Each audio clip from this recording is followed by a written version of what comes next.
Good morning, students. Today we will learn Chapter 10 What is Cooking? Chapter 10 What is Cooking?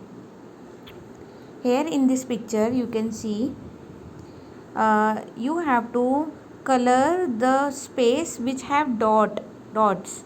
Like you can see this dot, this dot. जहाँ जहाँ dot है वहाँ you have to colour.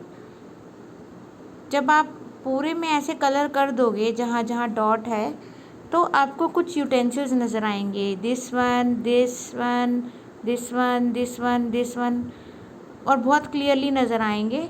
तो आपको उनके names यहाँ लिखने हैं बेटा. जैसे आपको पॉट नज़र आ रहा है तो आप यहाँ पॉट लिखेंगे यहाँ पर. और जैसे आपको प्रेशर कुकर नज़र आ रहा है तो आप प्रेशर कुकर, तो उनके नेम्स आपको यहाँ ब्लैंक में लिखने हैं. So, moving forward to the next page. In the picture, you must have found some utensils that are used for cooking. Are there any other utensils used in your house for cooking? Which are they? आपको ऊपर जो utensils नज़र आ रहे हैं इसके अलावा आप कौन कौन से यूटेंसिल्स यूज़ करते हैं कुकिंग में, उनके नेम्स आपको यहाँ लिखने हैं. You can take help of your mother. आप किचन में जा सकते हैं और देख सकते हैं कि आप कुकिंग के लिए कौन कौन से यूटेंसिल्स यूज़ कर रहे हैं. इन यूटेंसिल्स के अलावा जो पिक्चर्स में नज़र आ रहे हैं, प्रेशर कुकर और कढ़ाई, पॉट, तवा, इसके अलावा आप जो यूज़ करते हैं आप वो यहाँ लिख सकते हैं. Moving to the next question. What are utensils made of?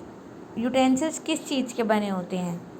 बेटा यूटेंसिल्स जो बर्तन होते हैं वो स्टील के बने होते हैं. आपको यहाँ लिखना है स्टील. और जो बर्तन होते हैं यूटेंसिल्स वो कॉपर के बने होते हैं, तांबे के. पहले के टाइम पे कॉपर और एल्युमिनियम के बर्तन यूज़ किए जाते थे. उसके बाद आपने कांच के बर्तन भी देखे होंगे. तो यू कैन सी या you should write here glass बर्तन. ग्लास के होते हैं बर्तन, एल्युमिनियम के होते हैं, मिट्टी के बर्तन भी होते हैं. तो आप लिख सकते हो मिट्टी के बर्तन को अर्थन यूटेंसिल्स. तो आपको यहाँ नेम लिखने हैं यूटेंसिल्स किस चीज़ से बने होते हैं. Glass, steel, aluminium, copper, earthen. तो आप ये लिख सकते हैं यहाँ पर. Moving to the next question. Ask some elderly people what kind of utensils were used earlier. आप अपने दादा दादी, नाना नानी या किसी भी एल्डरली पीपल से पूछ सकते हैं कि पहले के टाइम पे कौन से यूटेंसिल्स यूज़ होते थे. आज के टाइम पे तो स्टील और कांच के ग्लास यूटेंसिल्स यूज़ होते हैं, लेकिन पहले के टाइम पे तांबे के बर्तन यूज़ होते थे और मिट्टी के बर्तन यूज़ होते थे. तो तांबे को इंग्लिश में बोलते हैं copper. Moving to the next question. Here in this blanks you have to write the things which we eat raw. जो चीज़ें हम कच्ची खाते हैं वो यहाँ लिखते हैं, यहाँ लिखेंगे. कम से कम आप 5 थिंग्स के नेम लिखेंगे.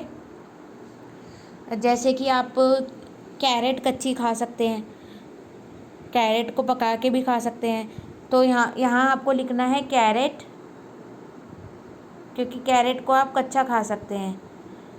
तो जो जो चीज़ आप कच्ची खा सकते हैं पकाए बिना, उनके नेम्स आपको यहाँ लिखने हैं. और जो चीज़ आप पका कर खाते हैं उनके नेम्स यहाँ लिखने हैं. और जो चीज़ आप कच्ची और पका कर दोनों तरह से खा सकते हैं तो उनके नेम्स यहाँ लिखने हैं. जैसे कि यहाँ आप कैरेट लिख सकते हैं. कैरेट कच्चा भी खा सकते हैं, पका के भी खा सकते हैं. यहाँ आप अनियन लिख सकते हैं. अनियन कच्चा भी खा सकते हैं, कच्चे में भी लिख सकते हैं रॉ में, और पका कर भी खा सकते हैं, वो भी लिख सकते हैं. तो आप ये वर्क करेंगे. Moving to the next question, next page. Have you seen a chapati being made in the kitchen or anywhere else. क्या आपने कभी चपाती बनती देखी है किचन में? There are so many things to be done for this. चपाती बनाने के लिए हमें बहुत सारे चीज़ें करनी पड़ती है. Taking out floor in the utensil. सबसे पहले हम यूटेंसिल में फ्लोर लेते हैं. यहाँ पर पढ़ रहे हैं हम. यूटेंसिल में फ्लोर लेते हैं. फ्लोर मतलब आटा लेते हैं बर्तन में. Kneading it into a dough. फिर उसको गूंथते हैं, उसका एक डो बनाया जाता है. उसके बाद making small balls of the dough, उस आटे की बॉल्स बनाई जाती है, गोलियां बनाई जाती है। उसके बाद rolling out of the balls, उस फिर बॉल्स को रोल आउट करते हैं, उसको चकले बेलन पे बेला जाता है। रोल आउट करना मतलब बेलना। उसके बाद and then cooking it on the fire, और फिर तवे पे उसको पकाया जाता है। After all this the chapati reaches to your plate, इतना करने के बाद चपाती आपके प्लेट में आती हैं। आफ्टर सो मच एफर्ट्स, इतना एफर्ट्स लगाने के बाद। Go to the kitchen and observe something being cooked, आप किचन में जाओ और देखो कि क्या बन रहा है।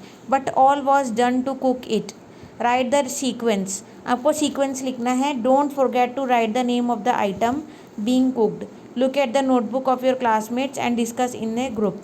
उसके बाद आपको यहाँ आइटम लिखनी है बेटा, कोई भी एक आइटम। अगर आपकी किचन में चावल बन रहे हैं तो आप लिखेंगे राइस, यहाँ राइस लिखेंगे।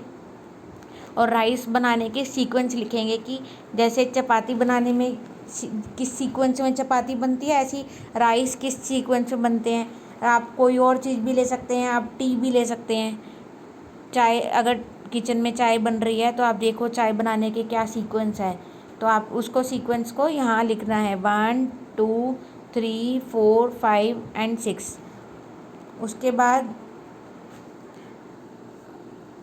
You have seen that food item are cooked in a variety of ways, food item बहुत तरीक़ों से बनाया जाता है। सम आर बेक्ड, कई बार हम उसको बेक करते हैं, कई बार फ्राई करते हैं। जैसे अगर पूरी सब्ज़ी खानी है, समोसा खाना है, पकौड़ी खानी है, तो आपको उसको फ्राई करना पड़ेगा। बेक मतलब जैसे केक होता है उसको बेक करना पड़ता है। कोई चीज़ रोस्ट करनी होती है और कोई चीज़ स्टीम करनी होती है। जैसे आप घर में अगर आपकी मम्मा मोमोज़ बनाती है तो उसको स्टीम करती है। तो इसलिए आपको ऐसी चीज़ें लिखनी है जो रोस्ट होती है, ऐसी चीज़ें लिखनी है जो बॉईल होती है। जैसे कि पटैटो को बॉईल करती है आपकी मम्मा, राइस को बॉईल करती है। तो आपको यहाँ 2 चीज़ों के नाम लिखने हैं, पटैटो और राइस। उसके बाद फ्राइंग, कौन सी चीज़ें आपकी मम्मा फ्राई करती है। समोसा फ्राई करती है, पूड़ी सब्ज़ी फ्राई करती है, पूड़ी फ्राई करती है, सब्ज़ी नहीं, पूड़ी फ्राई करती है, पकौड़े फ्राई करती है। ऐसे बेक, कौन सी चीज़ें बेक होती है। आप इसमें अपनी मम्मा की हेल्प ले सकते हैं। ऐसे 2 आइटम के नेम लिखने हैं जो बेक किए जाते हैं, जैसे कि केक बेक किया जाता है। तो आपको ये वर्क आपकी मम्मा की हेल्प से पूरा करना है। Now matching, you can see आपके हाउस में कौन से तरीके से कुकिंग की जाती है। अगर आपके हाउस में इस तरीके से सिलेंडर और गैस के तरीके से कुकिंग की जाती है तो आपको इसकी फ़ोटो ड्रॉ करनी है अपनी नोटबुक में और उसका नाम लिखना है। इसको आइडेंटिफाई करना है और मैचिंग करनी है। कुकिंग करने के तरीके होते हैं बहुत सारे, जैसे कि गैस से गैस को ज्वाइन कर देंगे। आपको ये लकड़ियाँ दिखाई दे रही होंगी तो वुड को वुड से ज्वाइन कर देंगे। ये है सनलाइट, जब सनलाइट आती है तो ये इसको कहते हैं इसको कहते हैं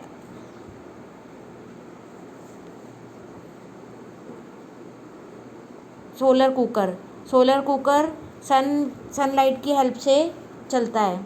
उसके बाद ये इलेक्ट्रिसिटी है, इलेक्ट्रिसिटी से भी खाना बन सकता है। उसके बाद ये कोयला है, कोल, और ये केरोसिन ऑयल है, केरोसिन ऑयल से ज्वाइन कर देंगे। और लकड़ी की जगह काउडंग केक्स भी डाल सकते हैं हम, कोयले की जगह भी काउडंग केक डाल सकते हैं। काउडंग केक होता है जो सूखा गोबर होता है काऊ का, उसको भी हम फ्यूल की तरह यूज़ कर सकते हैं। आप ये मैचिंग कर लीजिएगा। आगे बढ़ते हैं। मेक एंड ईट, आपको ऐसी चीज़ें बनानी है जो बिना कुकिंग के बनती है, जैसे कि लेमन वाटर बनाने के लिए सबसे पहले मिक्स शुगर इन वाटर, पानी में शुगर मिक्स करनी है, उसमें लेमन जूस डालना है और उसको स्ट्रेन कर लेना है, छान लेना है। आपका लेमन वाटर तैयार हो गया। इसमें किसी भी कुकिंग की ज़रूरत नहीं पड़ी आपको, किसी कुकिंग की ज़रूरत नहीं पड़ी। ऐसे ही आपको और 2 चीज़ों के नाम लिखने हैं जिसमें कुकिंग की ज़रूरत नहीं पड़ती है। जैसे कि आप लिख सकते हैं छाछ जब बनाते हैं तो कर्ड लिया पहले, कर्ड में थोड़ा वाटर मिक्स किया, वाटर मिक्स करने के बाद उसमें नमक और मसाला डाला, आपकी छाछ रेडी। आप सैलेड बना सकते हो, जूस बना सकते हो बिना कुकिंग के। तो आपको यहाँ पे 2 थिंग्स के नेम लिखने हैं। छाछ लिख सकते हैं, उसके बाद छाछ हो गया, छाछ। उसके बाद आप फ्रूट सैलेड लिख सकते हैं, जूस लिख सकते हैं, जूस लिख सकते हैं, जूस की रेसिपी यहाँ लिख सकते हैं। और आपको ये एक्टिविटी करनी है, मूंग दाल को पूरी नाइट सोक करके रख लो और सुबह उठने के बाद उसका पानी निकाल के किसी वेट क्लोथ्स में कवर करके रख दो और अगले दिन देखो उसके अंदर आपको कुछ डिफरेंस दिखाई देगा। उसके क्या निकल आएंगे? स्प्राउट्स निकल आएंगे। और उन स्प्राउट्स को आप अनियन, टमाटो और सॉल्ट डाल के और लेमन जूस डाल के खा सकते हैं और अपनी फैमिली के साथ शेयर कर सकते हैं। तो ये एक्टिविटी आप करेंगे और ये चैप्टर में जितना भी जितनी भी एक्टिविटीज़ आई हैं वो आप पूरा करके व्हाट्सएप ग्रुप में भेजेंगे। तो इसके साथ आपका चैप्टर ख़त्म यहाँ पर। We will meet in the next class with a new chapter. Thank you, have a nice day.